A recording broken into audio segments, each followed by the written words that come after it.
They created a blueprint that could be used all across the country. It was an example of what things could be. The idea of a nice way of getting from one town to another without the fear of getting stuck in the mud was a real novel idea. The ideal section was the road of the future, and it is a piece of transportation history. One wouldn't expect a mile of country roadway to have a profound effect on hundreds of thousands of miles of American transportation, but in northern Indiana, a short stretch of road would do just that, setting a standard to bring the country out of the mud and into the automobile age. A road that was so advanced, they called it ideal.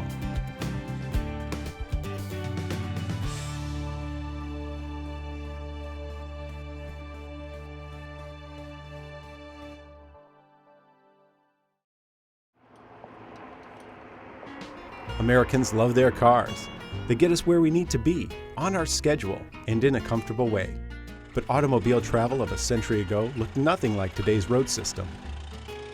At the beginning of the 20th century, Americans were becoming enamored with motorized transport. And with the introduction of Henry Ford's Model T, the first mass-produced automobile, more Americans than ever were able to afford individualized transportation. An ever-increasing number of cars and trucks were being purchased, but the practicality of the automobile was limited because of lack of suitable roads. Cities like New York and Chicago had developed systems of paved roads for cars, wagons, and more. But for most of the country's 2 million miles of road, automobile travel was limited to basic dirt paths, causing inconvenience and frustration. When the conditions were dry, it was an easy trip. When it rained, then you had problems. It was very common to be axle deep in mud, to literally have to dig yourself out or knock on a local farmer's door and ask him to tow you out. It happened quite frequently. Illinois, Indiana, and Iowa were called the mud states because it was basically the prairies and it got very, very muddy. And in the wintertime, you had snow and then there was ice, and it was not easy to move around in the country. Even before the rise of the auto, there was a push to provide a better system of roads throughout the country. The Good Roads Movement, as it was called, was created by bicyclists in the late 1800s, but it found more advocates as auto enthusiasts experienced frustrations of the road. As more and more people obtained automobiles, the concept of having good roads caught on. Auto manufacturers and enthusiasts desperately wanted a better driving experience, and one Indiana entrepreneur would take the task into his own hands. Carl Fisher is from Greensburg, Indiana, and very much of an entrepreneur. He also founded the Indianapolis Motor Speedway for the testing of cars and in a race that we're all familiar with. But at the end of the day, I think he was mostly a marketer. He wanted to sell more cars, sell more lights for all kinds of cars. Carl Fisher's difficult country trips motivated him to improve the roads around his hometown of Indianapolis. He then envisioned a plan to facilitate auto travel with a coast-to-coast rock highway. He then pitched the idea to friends and leaders in the auto industry.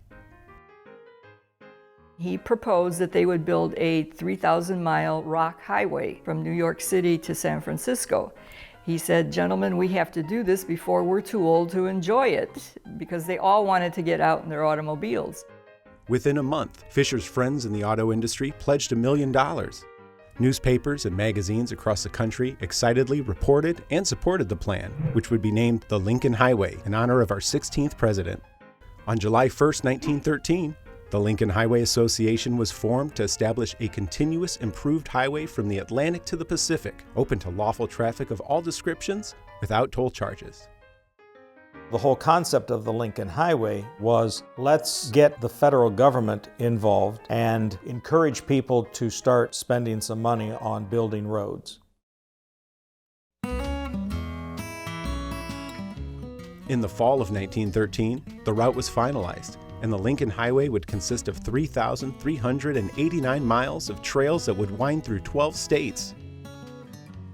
The association partnered with local clubs and municipalities to develop, mark, and map the trails that would make up the Lincoln Highway. They also implemented a membership program and created a system of councils to represent and promote the association along the way. Throughout the whole Lincoln Highway, there were state councilmen, county councilmen, and then town councilmen. And August Stummel was the Lake County Council. He was the go-between between the Lincoln Highway and the people. August Stummel would promote the Lincoln Highway, selling bonds and certificates, so he was very instrumental in getting this roadway through here. Because of cost, the association improved very little of the actual highway route. Rather, funds were used for marketing, promotion, and the construction of what they called seedling miles to be constructed in each state. Their goal was to have travelers, especially in rural areas, experience the benefits of good roads firsthand in order to garner more support. Across the country in a variety of places, they would pave a mile, and they would get local and state personnel and people to come up with the money. They would get somebody to come out and grade it, and then they would get the donation of concrete, and they would pour this concrete slab. And the idea was to convince farmers that they should pay for this sort of thing, even if it was through your taxes. This isn't just for the Peacock Alley folks back in Chicago or Indianapolis. You know, this is something we should all have. The Seedling Mile program sparked greater interest in the country's rural areas, and small towns like Dyer realized the potential of a national road passing through their community. The Lincoln Highway was slowly creating a fervor for better roads 1 mile at a time. But the onset of World War I diverted attention and resources away from the Better Roads movement. After the war, attention was quickly focused back on improving the country. Hundreds of thousands of men returned home with a desire to move the country forward, and the sad state of our country's road system was a cause for major concern. These military men came back from Europe and they saw highway systems over there where they could move material and troops, and they said the United States needs that just in case. The whole idea was, what happens if war comes to the United States? How do we get our military from one place to another place on roads that haven't been improved, that aren't wide enough for the large vehicles, bridges that cannot handle the weight? How are we going to do this?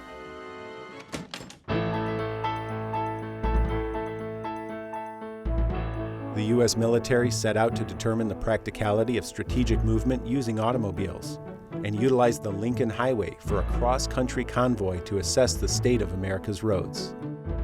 In 1919, the military hit the road in Washington, D.C., and they came up through Pennsylvania, picked up the Lincoln Highway, and went across country to San Francisco.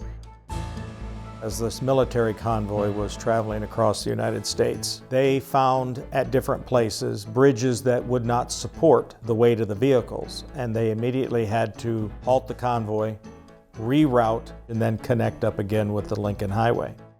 Most of the highway was still dirt road, not capable of withstanding the loads of military trucks, let alone somebody hauling grain or oil or something like that cross country.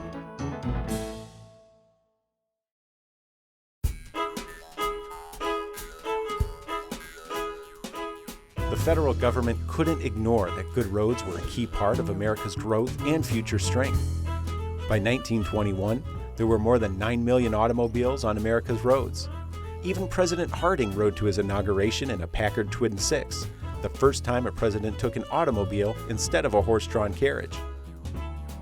Admitting that proper roads were paramount to our future, the federal government passed the Highway Act, which provided $75 million in federal funds for road construction. The government began to start spending more money, and the Lincoln Highway had accomplished one of their main goals, and that was encourage federal government to spend the money on the roads. So what's next? With federal funds now available, a slew of named highways sprouted up around the country, some with intermittent improvements like a layer of macadam, but most with still poor driving surfaces. The Lincoln Highway Association realized that this was the perfect time to present their vision of the ideal roadway to the country and the world. Their goal was to show the world this is how you really should build a road. Take into account the safety, the environment, and incorporate all of this into an ideal section. Before they could create an ideal, they had to determine what that ideal would be. so the LHA sent nearly 4,600 questionnaires to engineers across the country and compiled their replies as a basis of discussion. The association created a team of 17 of the world's most prominent roadway engineers and scholars to contribute their expertise and lay out the basic principles of design for the Lincoln Highway. Many of those notable principles of modern roadways are still used today. It should be 10-inch thick concrete, reinforced with steel bars. It should have specially designed bridges. It should have banked elevations. It should have gutters that direct rain off of the road. A project like this was sure to bring attention to the surrounding community, so the placement of the ideal section was highly anticipated.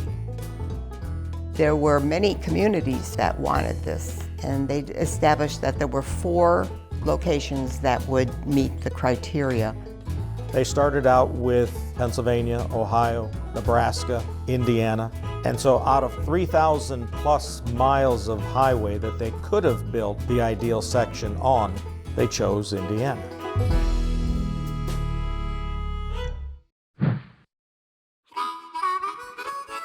With a location set, the association prepared to implement 18 agreed-upon principles of design into a 1-mile piece of road.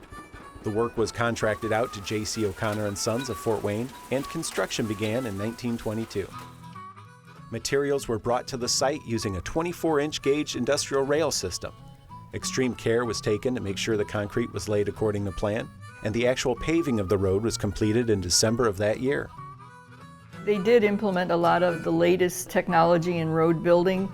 It was a 4-lane highway, so you had 2 lanes going in each direction. The road was crowned and there was a drainage system. The design, the engineering, the safety, everything that was the most technologically advanced at the time went into building the ideal section. Additional amenities were installed between 1923 and 1924, which included electric lighting and beautification of the surrounding area. They also brought in a landscaper named Jens Jensen to landscape the whole area. Jensen was a national figure. He actually put in a walkway for pedestrians along the ideal section.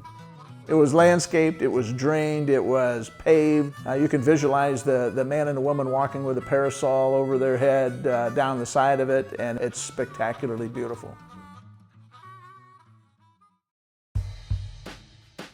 The final price tag for the ideal section? $167,000 for a 1 1/3 mile road which stretched from the Illinois-Indiana state line to Cherville, Indiana. A truly accomplished work of engineering, the ideal section garnered attention from around the world. Magazines and newspapers called the ideal section a vision of the future. There were newspaper articles about the ideal section in Japanese newspapers. So the outreach of this was worldwide. It became an example that many cities, towns, and states could use and move the whole paving of America to a whole different level. The ideal section was seen as a crown jewel of the Lincoln Highway. A few years later, an addition to the section would further place it as the most important piece of roadway on the country's favorite transcontinental highway. The Osterman Memorial Seat was erected on the south side of the highway as a dedication to an integral figure of the Lincoln Highway Association. Henry Osterman was killed on the Lincoln Highway. He was doing his job, promoting. It wasn't long after his death that the Lincoln Highway Association executives decided that this would be a good place to put a memorial to Henry.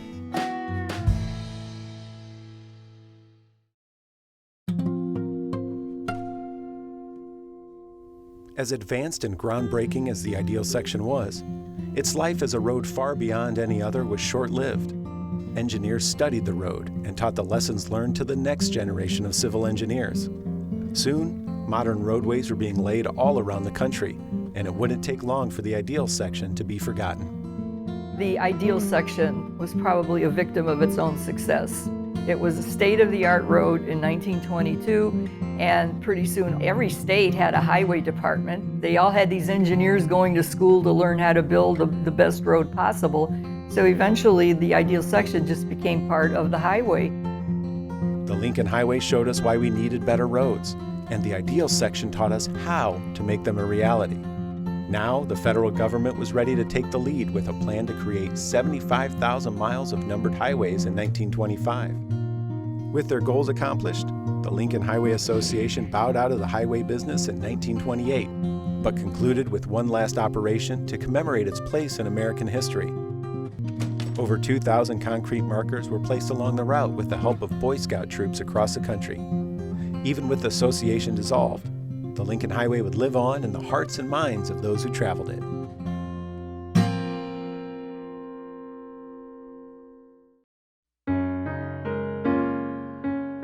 The ideal section's original road construction would last over 70 years after its completion, a testament to the planning and craftsmanship that went into that groundbreaking mile. While the road itself would be maintained regularly, the monument to memorialize the ideal section and Henry Osterman slowly dipped into disrepair. Historians in Dyer and Cherryville, as well as the Indiana chapter of the re-established Lincoln Highway Association, realized that the monument needed immediate and exhaustive attention. The ground was overgrown. All of the plaques were all mildewed and dated and unreadable. It was in disrepair. The bronze tablets were severely corroded. They were falling off. The lack of safe access to the monument, which was very close to modern-day Route 30, furthered its physical decline and made repair difficult. There's no access to the project, so people were trying to figure out how do we get visitors to this safely. It is just a few feet from US 30, which of course there's cars traveling 55 miles an hour. And it seemed dangerous to be walking that close to the road. Fortunately, the town of Dyer received a safety grant to install a sidewalk which passed by the monument site. The group was then able to restore the Osterman seat and elements of the ideal section monument close to its original condition. All of the plaques have been redone. All of the mortar was redone. The landscaping and donations made by many local people as well as the Lincoln Highway Association. So a real combined effort. But what it took was leadership. And I think Bruce and his wife Marcia deserve most of the credit for providing that leadership. And then a whole slew of other people that jumped in.